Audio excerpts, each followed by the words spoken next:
आज हम आपके लिए लेकर आए हैं 2023 की American crime drama film Pain Hustlers, जिसकी कहानी 2022 में इसी नाम से आई इवान ह्यूजेस बुक से ली गई है। फिल्म की कहानी का सेंटर है लीजा ड्रेक, जो एक सिंगल मदर है। उसकी एक टीनेजर बेटी है जिसके ऑपरेशन के लिए लीजा को ढेर सारे पैसे की जरूरत है, लेकिन लीजा की फाइनेंशियल कंडीशन पहले से ही काफी बुरी है। ऐसे में वो क्या करेगी, कैसे करेगी और उन सब का अंजाम क्या होगा। फिल्म की कहानी इसी प्लॉट को लेकर बुनी गई है और यकीन मानिए कि कई जगह फिल्म के सीन वाकई में आपको इमोशनल कर जाती है। खैर, इस डिक्शन को यहीं रोककर अब हम आपके सामने पेन हसलर्स के सारे राज खोल देते हैं। सबसे पहले तो आपको बताना जरूरी है कि फिल्म की शुरुआत ही होती है फिल्म के सभी मेन कैरेक्टर्स के अपने अपने रोल के एक्सप्लेनेशन से। शुरू में ही सब काफी अजीब लगता है, लेकिन थोड़ी देर बाद ही महसूस होने लगता है फिल्म का ये शुरुआती हिस्सा ही दरअसल इस फिल्म की जान है। फिल्म की लीड यानी कि लीजा ड्रेक एक स्ट्रिप क्लब में एक स्ट्रिप डांसर है, लेकिन लीजा अपनी इस लाइफ से जरा भी सेटिस्फाइड नहीं थी। ऐसे ही एक दिन उसकी मुलाकात क्लब में आए पेटी बर्ने से होती है। क्लब में पेटी एक डॉक्टर से उसकी बताई हुई मेडिसिन प्रिस्क्राइब करने की जिद कर रहा था, लेकिन डॉक्टर इस तरह का कोई भी काम करने से साफ इनकार कर देता है। उसके बाद वहाँ पर लीजा आ जाती है, लेकिन पेटी उससे बात करने में जरा भी इंटरेस्ट नहीं दिखाता। लेकिन लीजा पहले ही नजर में पेटी को देखकर उसके बारे में काफी कुछ ऐसा बता देती है कि पेटी लीजा की समझदारी से इम्प्रेस हुए बिना नहीं रह पाता। इसके बाद पेटी लीजा को अपने साथ काम करने के ऑफर के साथ उसे अपना कार्ड दे देता है। इसके बाद लीजा को अपनी बेटी फोबी के स्कूल में जाना पड़ता है, जहां पता चलता है कि फोबी को स्कूल के पास वाले घने पेड़ों में आग लगाने जैसी शरारत करने के लिए सस्पेंड कर दिया गया था। अब लीजा के पास दूसरा कोई चारा नहीं बचता और वो फोबी को लेकर घर लौट आती है, क्योंकि प्रिंसिपल ने उसकी कोई भी बात सुनने से इनकार कर दिया था। अगले सीन में ये साफ हो गया था कि लीजा की हालत काफी खराब थी और वो अपनी बहन के एक छोटे से गैराज में रहती थी। लेकिन लीजा की मुश्किल दिनों की शुरुआत हो चुकी थी, क्योंकि उसकी क्लब से नौकरी भी छूट चुकी थी। इसी बीच लीजा की बहन उससे किराए के पैसे ना देने के लिए ताने देने लगती है। गुस्से में आकर लीजा फोबी के साथ अपनी बहन की उस जगह को खाली कर देती है और एक दूसरी जगह जाकर रहने लगती है। रहने के लिहाज से तो ये जगह काफी छोटी थी, लेकिन लीजा और फोबी एक दूसरे के साथ यहाँ पर भी काफी खुश थे। पर कहीं भी रहने के लिए लीजा को काम तो करना ही पड़ता। काम की इसी तलाश में वो पीटी को फोन करती है, लेकिन जब बार बार कॉल करने पर भी पीटी फोन नहीं उठाता तो वो सीधा उसके ऑफिस में पहुंच जाती है। लीजा के पीटी के ऑफिस में पहुंचने से पहले दिखाया जा रहा था कि एक फार्मा कंपनी में काम करता था और ये कंपनी काफी बुरे दौर से गुजर रही थी।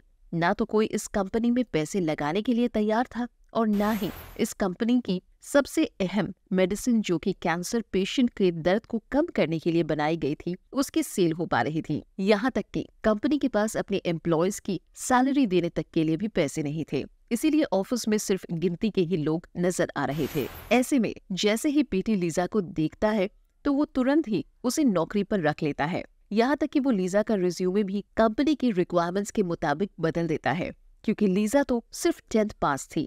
लेकिन कंपनी का मालिक डॉक्टर नील से पहले ही मुलाकात में लीजा नील को इम्प्रेस करने में सफल हो जाती है और इस तरह से इस टीम में लीजा की भी एंट्री हो जाती है। लीजा को मेनली इस कंपनी के कैंसर की मेडिसिन की सेल बढ़ाने के लिए अपॉइंट किया गया था। इसके बाद पीटी लीजा को 1 हफ्ते का टाइम देता है। इस 1 हफ्ते में लीजा को किसी भी डॉक्टर से उसके प्रेस्क्रिप्शन पर पेशेंट के लिए कंपनी के कैंसर पेन वाली मेडिसिन को प्रेस्क्राइब करवाना था। अगर लीजा ये करने में सफल हो जाती है तो इस काम के लिए उसे कमीशन के रूप में अच्छी खासी मोटी रकम मिलने वाली थी। लीजा फौरन इस काम को करने के लिए तैयार हो जाती है। उसके बाद सबसे पहले लीजा इस दवाई के बारे में रिसर्च करती है और फिर उसके डॉक्टरों के पास चक्कर लगाना शुरू हो जाता है, लेकिन एक भी डॉक्टर उसकी बात तक सुनने के लिए तैयार नहीं होता। फिर एक दिन लीजा एक जगह पर फोबी को लेकर जाती है, जहाँ पर फोबी को एपिलेप्सी का दौरा पड़ जाता है। तब डॉक्टर फोबी को एकमात्र इलाज ऑपरेशन ही बताता है, लेकिन ऑपरेशन के लिए जितने पैसों की जरूरत थी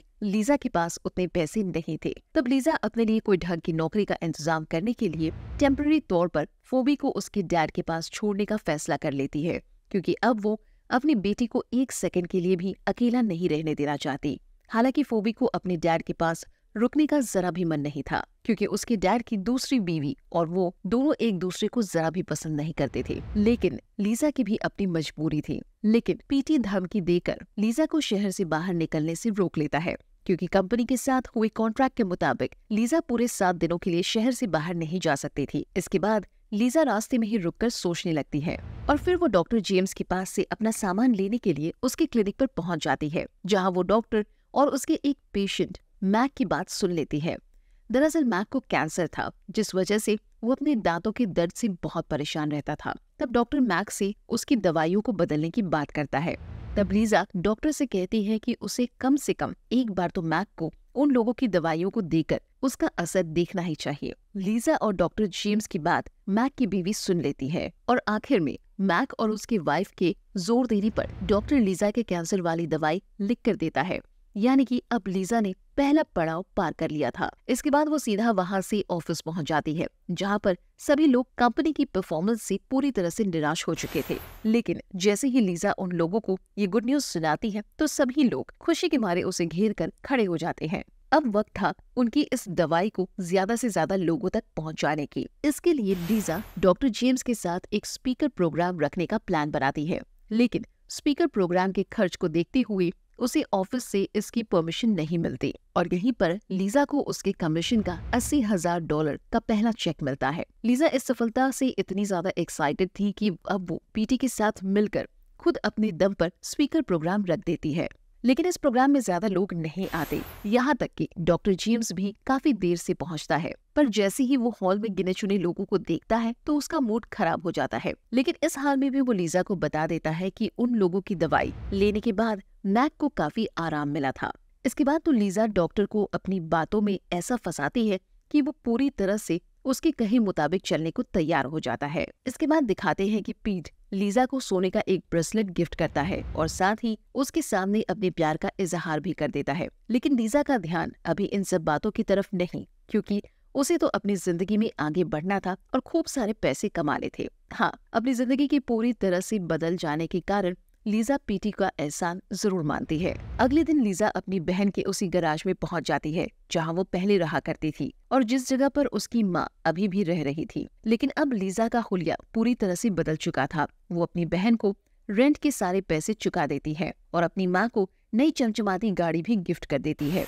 ये सब देखकर उसकी माँ उसे गले से लगा लेती है। इसके बाद उनके ऑफिस में नए लोगों को लिए जाने के लिए इंटरव्यू होना शुरू हो जाता है। यहाँ तक कि लीजा अपनी माँ जैकी को भी नौकरी दिलवा देती है। उसके बाद वो सभी नए लोगों को ट्रेनिंग देते हैं। काम के साथ साथ उन लोगों को डॉक्टर को हर तरह से खुश रखने की ट्रेनिंग भी दी जाती है, जिसका नतीजा ये होता है कि सिर्फ 1 साल के अंदर उनकी कंपनी ने 86% मार्केट पर कब्जा कर लिया था। लेकिन इसी बीच सेल्स मैनेजर एंडी नील के सामने लीजा की असलियत लेकर आ जाता है। लेकिन बदले में नील एंडी की पोस्ट लीजा को दे देता है और पीट को कंपनी का नया सीईओ बना देता है। साथ ही वो एंडी को लीजा को बदनाम करने के लिए कड़ी फटकार भी लगाता है। सीईओ बनते ही पीट सबसे पहले एंडी को नौकरी से निकाल देता है। कंपनी की इस टीम ने अब आगे बढ़ने की ठान ली थी, इसीलिए एंडी के चले जाने से इनके ऊपर कोई असर नहीं पड़ता और जल्द ही कंपनी का आईपीओ भी लॉन्च कर दिया जाता है और कंपनी के शेयर दिन दुगने रात चौगने तरक्की के साथ बढ़ने लग जाते हैं। इन सब में कंपनी के एम्प्लॉयज के साथ डॉक्टर जेम्स की भी जेब भरने लगती है। लेकिन रातों रात मिलती ये सफलता FBI की नजरों में चुभने लगती है। लेकिन लीजा और उसके साथियों को इस बात की भनक नहीं लग पाती। इसी बीच कुछ पुराने लोग भी कंपनी का साथ छोड़कर चले जाते हैं, लेकिन इनमें से किसी को भी इन बातों का कोई फर्क नहीं पड़ता, क्योंकि सबके सब अपनी सफलता के नशे में चूर थे। इसके कुछ महीनों के बाद एक काफी बड़ी पार्टी होती है, जिसमें लीजा को पीट बताता है कि किस तरह से कंपनी के शेयर्स के जरिए उसकी काफी पैसे मिल सकते हैं। तो फिर लीजा पीट को जवाब देती है कि उसे इस बारे में ज्यादा कुछ समझ नहीं आता। यहीं पर पीट लीजा के सामने अपने प्यार का इजहार भी करता है, लेकिन लीजा उसे साफ मना कर देती है। लेकिन एक बात तो थी जो लीजा को अंदर ही अंदर खाई जा रही थी। उन लोगों ने जितना कुछ भी हासिल किया था सब गलत काम के जरिए ही था। अगर यही सब कुछ ईमानदारी के रास्ते पर चलकर मिलता तो कितना अच्छा रहता। लेकिन पीट को लीजा की बातें बचकानी लगती थी। उधर पार्टी में लीजा की माँ जैकी नील के साथ काफी ज्यादा एंजॉय कर रही थी। लीजा ने अपनी रेपुटेशन के दम पर जैकी को भी इस कंपनी में जॉब दिलवाई थी, इसके बाद दिखाते हैं कि नील जैकी के कमरे में अपने कपड़े और जूते लेकर निकलता है। इन दोनों ने रात साथ में गुजारी थी। जैकी पीछे से चिल्लाते हुए नील से कहती है कि रात में उसे बहुत मजा आया, लेकिन उस दिन की पार्टी के बाद नील का बिहेवियर काफी अजीब सा हो गया था। उसने ऑफिस आना बंद कर दिया था, अपने घर से ही सिक्योरिटी भी बहुत टाइट कर दी थी। इसीलिए जब पीट और लीजा नील से मिलने के लिए उसके घर जाते हैं तो उनकी पूरी तरह से चेकिंग हो जाती है, क्योंकि नील अब ऑफिस बहुत कम ही आता था। उसे अपने घर की सिक्योरिटी बहुत टाइट रखी हुई थी। इसके बाद लीजा और पीट की नील के साथ मीटिंग होती है, जिसमें नील कंपनी के सेल्स बढ़ने की बात कर रहा था।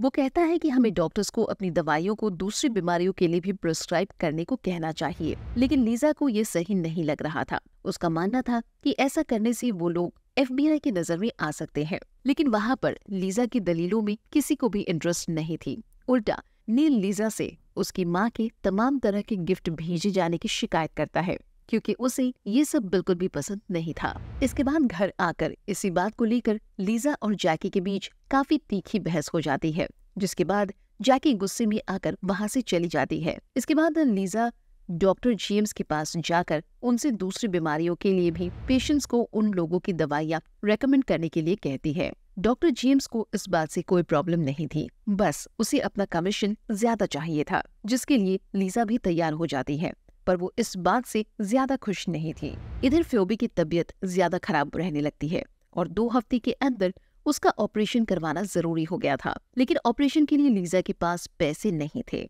वो कंपनी के शेयर्स के बदले लोन लेने की भी कोशिश करती है, लेकिन शेयर्स के अनस्टेबल नेचर के होने के कारण उसे लोन नहीं मिल पाता। दूसरी तरफ इन लोगों की पेन किलर दवाई प्रिस्क्राइब करने के चलते डॉक्टर जेम्स के पास पेशेंट की खूब कमाई होने लगती है, क्योंकि दर्द से छुटकारा पाने के लिए लोग इस मेडिसिन का कुछ ज्यादा ही इस्तेमाल करने लगते हैं। लेकिन इन सब के बीच उसके पुराने पेशेंट मैक की पत्नी भागते हुए आकर जेम्स के ऊपर हाथ उठा देती है, क्योंकि लोनाफोन के ओवरडोज के कारण उसका पति मौत के मुंह में जाते जाते बचा था। इसके तुरंत बाद जेम्स अपने कैबिन में जाता है, जहां पर एक पेशेंट पहले से ही उसका इंतजार कर रहा था। वो भी अपनी दर्द से बहुत परेशान था। जेम्स उसे भी लोनाफोन ही लेने को कहता है, लेकिन जेम्स को मालूम नहीं था कि असल में वो पेशेंट एक ऑफिसर था। इसके बाद जेम्स को गलत दवाई देने के जुर्म में वो गिरफ्तार कर लेता है। जेम्स की गिरफ्तारी के बाद लीजा इस दवाई को बंद कर देना चाहती है, जबकि पीट और नील को ऐसा नहीं लगता। लीजा बार बार उन्हें समझाने की कोशिश करती है।